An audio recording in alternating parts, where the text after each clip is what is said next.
ದಿನ ಏರಿಕೆ ಮಾಡ್ತೀರಿ, ಪೆಟ್ರೋಲ್ ಡೀಸೆಲ್ ದಿನ ಬಿಟ್ಟು ದಿನ ಏರಿಕೆ ಮಾಡ್ತೀರಿ. ಎಲ್ರಿ ಬದುಕಣ?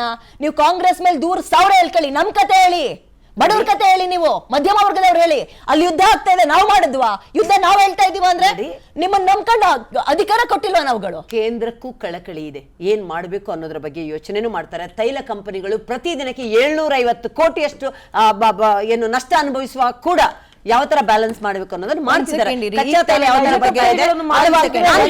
ರಾಜ್ಯದಲ್ಲಿ ಏನ್ ಸೆಸ್ ಇದೆ ಅದನ್ನೊಂಚೂರು ರಾಜ್ಯಗಳು ಕಮ್ಮಿ ಮಾಡಿದ್ರೆ ಕೇಂದ್ರ ಕೈ ಜೋಡಿಸಬೇಕಾಗುತ್ತೆ. ವಿರೋಧ ಪಕ್ಷವಾಗಿ ವಿರೋಧ ಮಾಡಲೇಬೇಕು ಅಂತ ಏನು ಮಾಡಕ್ಕಾಗಲ್ಲ.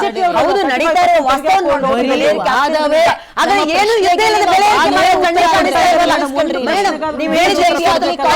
ಒಂದು ನಿಮಿಷ ಬಿಜೆಪಿ ಆಗ್ಲಿ ಕಾಂಗ್ರೆಸ್ ಆಗ್ಲಿ ನಮ್ಮ ಪ್ರಶ್ನೆಗೆ ನಿಮ್ಮ ವಾದವೇ ಉತ್ತರ. ಖಂಡಿತ ವಾದ ಅಲ್ಲ, ನಾವಿವ ಚರ್ಚೆ ಮಾಡಿ ಇಲ್ಲದೆ ಸಮಯದಲ್ಲಿ ನಾವು ವಿತಂಡವಾದ ಮಾಡ್ತಾ ಇಲ್ಲ. ಯುದ್ಧ ಇಲ್ಲದ ಸಮಯದಲ್ಲಿ ಮೆಟ್ರೋದಲ್ಲಿ 71% ಜಾಸ್ತಿ ಮಾಡಿದೀವಿ. ಈ ಏನು ನಾವು ರಿಜಿಸ್ಟ್ರೇಷನ್ ಮಾಡುವಂತದ್ದು 200% ಜಾಸ್ತಿ ಮಾಡಿದೀವಿ.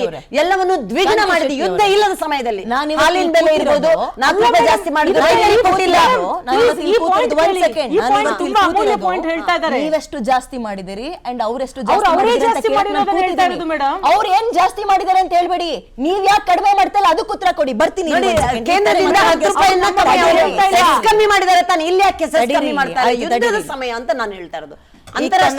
ಜೊತೆಗೆ 1 ಸೆಕೆಂಡ್ LPG ವಿತರಕರ ಒಕ್ಕೂಟದಿಂದ LG ಕುಮಾರ್ ಅವರು ಅಲ್ಲಿಯ ಕಾರ್ಯದರ್ಶಿ ಭಾಗಿಯಾಗಿದ್ದಾರೆ. ನಮಸ್ತೆ ಸರ್, ಕಾರ್ಯಕ್ರಮಕ್ಕೆ ಸ್ವಾಗತ.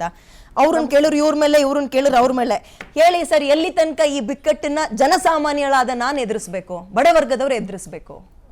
ಈಗ ಬಿಕ್ಕಟ್ಟಿನ ಪರಿಸ್ಥಿತಿ ಇದೆ, ನಾವಿಲ್ಲ ಅಂತ ಹೇಳ್ತಿಲ್ಲ.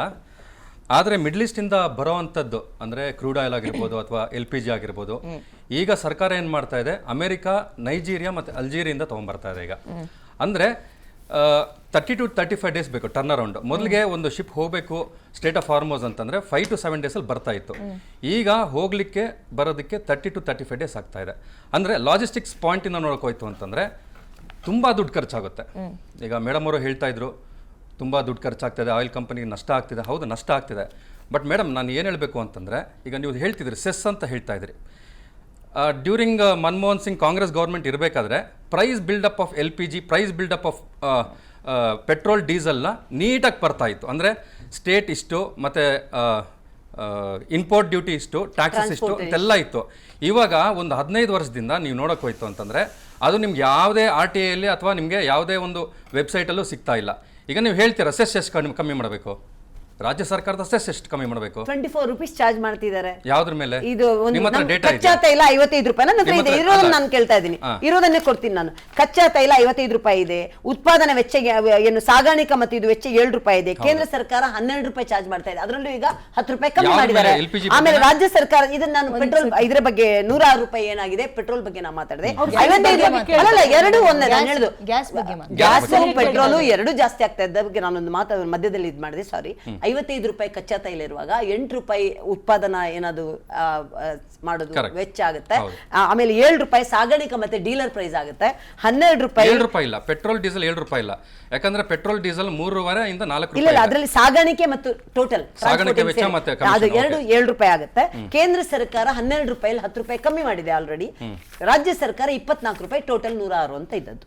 ಇದು ಬಂದು ಪೆಟ್ರೋಲ್ ಇದ್ದು. ನಾನು ಹೇಳ್ತಾ ಇರೋದು ರಾಜ್ಯ ಸರ್ಕಾರ ಕೇಂದ್ರ ಸರ್ಕಾರಕ್ಕಿಂತ 1 ಡಬಲ್ ಮಾಡ್ತಾ ಇದೆ. ಹೌದು, ಇಲ್ಲಿ ಖರ್ಚಿದೆ, ನಾನು ಇಲ್ಲ ಅಂತ ಹೇಳ್ತಾ ಇಲ್ಲ. ಇಂಥ ಕ್ರೈಸಿಸ್ ಸಂದರ್ಭದಲ್ಲಿ ಅವರು ಒಂದು 10 ರೂಪಾಯಿ ಕಮ್ಮಿ ಮಾಡಿದ್ರೆ ಎಷ್ಟೋ ಒಂದು ಕಮ್ಮಿ ಮಾಡಿದ್ರೆ, ಅದು ಅಲ್ಲದೆ ಇದು ಏನ್ ಜಾಸ್ತಿ ಮಾಡಿದಾರಲ್ಲ, ಅವರಿಗೆ ಬರುವಂತ ಇನ್ಕಮ್ ಅಲ್ಲಿ ಕೂಡ ಜಾಸ್ತಿ ಆಗುತ್ತೆ. ಅವರಿಗೆ ಆ ಇನ್ಕಮ್ ಅಲ್ಲಿ ಬಿಡಬಹುದಲ್ಲ, ಅವರು ಅವ್ರಿಗೆ ಏನ್ ಇನ್ಕಮ್ ಬರುತ್ತೆ ಆಲ್ಮೋಸ್ಟ್ ಸರಿ ಸುಮಾರು ಒಂದು 5,000 ಕೋಟಿ ಎಕ್ಸ್ಟ್ರಾ ಇನ್ಕಮ್ ಆಗುತ್ತೆ ಜಾಸ್ತಿ ಆಗಿರೋದು ಪೆಟ್ರೋಲ್ ಅಲ್ಲಿ. ಆ ಇನ್ಕಮ್ ಅಲ್ಲಿ ಅದನ್ನ ಬಿಡಬಹುದಲ್ವಾ? ಕೇಂದ್ರ ಸರ್ಕಾರ ಈ ಸಮಯದಲ್ಲಿ ಕೈ ಜೋಡಿಸಬಾರ್ದಂತ ಬಿಡಬಹುದಾ ಸರ್? ಹಾಗೆ ರಾಜ್ಯ ಸರ್ಕಾರಕ್ಕೆ ಬಿಟ್ಟಿರೋದು ಅದನ್ನ ನಾನು ಇದು ಮಾಡಕ್ ಆಗೋದಿಲ್ಲ. ಅಕಸ್ಮಾತ್ ನಿಮ್ಗೆ ಆ ಪ್ರೈಸ್ ಬಿಲ್ಡಪ್ ಸಿಕ್ಕಿದೆ ಅಂತಂದ್ರೆ, ಯಾಕಂದ್ರೆ ಯಾವ ಮಾಹಿತಿನೂ minister of petrol natural gas data ಸಿಗದಲ್ಲ. ಟೆಕ್ನಿಕಲಿ ಯಾರಿಗೆ ಸಿಗಬೇಕು ಅವ್ರಿಗೆ ಸಿಗ್ತಾ ಇಲ್ಲ. ರಾಜ್ಯ ಸರ್ಕಾರ ಸೆಸ್ ಎಷ್ಟು ಖರ್ಚು ಆಗ್ತಾ ಇದೆ, ಕೇಂದ್ರ ಸರ್ಕಾರ ಸೆಸ್ ಎಷ್ಟು ಅನ್ನೋದು ಇದೆ. ಇಲ್ಲ ಪ್ಲೀಸ್ ಗೋ ಇಟ್. ಆಮೇಲೆ ಸಾಗಾಣಿಕೆ ವೆಚ್ಚ, transport one second. Okay, please go it. Okay, ಈಗ LPG ನಿನ್ನೆಯಿಂದ 29 ರೂಪಾಯಿ ಜಾಸ್ತಿ ಆಗಿದೆ. ಹೌದು, 3 ತಿಂಗಳಿಂದ ನೀವು ನೋಡೋಕೆ ಹೋಯ್ತು ಅಂದರೆ ಒಂದ್ಸಲ 60 ರೂಪಾಯಿ ಇತ್ತು, ಮತ್ತೆ ಈಗ 29 ರೂಪಾಯಿ ಆಗಿದೆ. ಸೊ ಟೋಟಲ್ ಆಗಿ ನೀವು 3 ತಿಂಗಳಿಂದ ಹೌದು 944.5 ಈಗ. ಓವರಾಲ್ ನೀವು ನೋಡೋಕೆ ಹೋಯ್ತು ಅಂದರೆ ಆರಂಭ ಆದಾಗಿಂದ ಇವತ್ತಿನವರೆಗೂ ನೋಡೋಕೆ ಹೋಯ್ತು ಅಂದರೆ ಡೊಮೆಸ್ಟಿಕ್ ಸಿಲಿಂಡರ್ಲಿ 89 ರೂಪಾಯಿ ಶೇಕಡ ಜಾಸ್ತಿ ಆಗಿದೆ. ಅದೇ ನೀವು ಕಮರ್ಷಿಯಲ್ ಸಿಲಿಂಡರ್ ತಗೊಳಕ್ಕೆ ಹೋಯ್ತು ಅಂತ ಟೋಟಲ್ ರೇಟ್ 89 ರೂಪಾಯಿ ಜಾಸ್ತಿ ಆಗಿದೆ. ಅದೇ ರೀತಿ ನೀವು ಕಮರ್ಷಿಯಲ್ ಸಿಲಿಂಡರ್ ತಗೊಳಕ್ಕೆ ಹೋಯ್ತು ಅಂತಂದ್ರೆ 1354 ರೂಪಾಯಿ ಜಾಸ್ತಿ ಆಗಿದೆ. ಈಗ ಹೌದು, ಈಗ ಡೊಮೆಸ್ಟಿಕ್ 89 ರೂಪಾಯಿ ಆಗಿರೋದ್ರಿಂದ ಹೊರೆ ಆಗುತ್ತೆ, ಇಲ್ಲ ಅಂತ ಹೇಳ್ತಿಲ್ಲ, ಒಂದು ತಕ್ಕ ಮಟ್ಟಿಗೆ ಹೊರೆ ಆಗುತ್ತೆ. ಆದರೆ ಆಯಿಲ್ ಕಂಪನಿಯವರು ನಷ್ಟ ಎಷ್ಟು ಅಲ್ಲ, ಒಂದು ಸಿಲಿಂಡರ್ ಮೇಲೆ 650 ರೂಪಾಯಿ ಅವರು ಲಾಸ್ ಮಾಡ್ಕೊತಾ ಇದ್ದಾರೆ. ಒಂದು ಸಿಲಿಂಡರ್ ಮೇಲೆ 650 ರೂಪಾಯಿ ಲಾಸ್ ಮಾಡ್ಕೊತಿದ್ದಾರೆ. ಹೌದು, ನಿಜ, ನಾನು ಹೇಳ್ತಾ ಇಲ್ಲ ಏನು ಯುದ್ಧದ ಕ್ರೈಸಿಸಿಂದ ರೇಟ್ಗಳು ಜಾಸ್ತಿ ಆಗ್ತಾ ಇದೆ. ಬಟ್ ಏನು ಅಂತಂದರೆ ರಾಜ್ಯ ಸರ್ಕಾರ ಮತ್ತು ಕೇಂದ್ರ ಸರ್ಕಾರ ಇಬ್ಬರು ಅಬ್ಸರ್ವ್ ಮಾಡ್ಕೊಬೇಕು ರೇಟ್ಗಳನ್ನ. ಅಂದರೆ ಜನಸಾಮಾನ್ಯರ ಮೇಲೆ ತುಂಬ ಒತ್ತಡ ಹೇರೋದ್ರಿಂದ ಅಟ್ಲೀಸ್ಟ್ ಅವ್ರು ಸ್ವಲ್ಪ ರಿಲ್ಯಾಕ್ಸೇಷನ್ ಕೊಟ್ಟರೆ ನಮ್ಮ ಜನಕ್ಕೂ ಅನುಕೂಲ ಆಗುತ್ತೆ. ಮತ್ತು ಪೆಟ್ರೋಲ್ ಡೀಸೆಲ್ ಮೇಲೆ ಅಕಸ್ಮಾತಾಗಿ ಏನಾದರೂ ರೇಟ್ಗಳು ಜಾಸ್ತಿ ಮಾಡ್ತು ಅಂದರೆ it will have A cascading effect. ಅಂದರೆ ಪ್ರತಿಯೊಂದು ಮೇಲೂ ದುಬಾರಿ ಆಗುತ್ತೆ.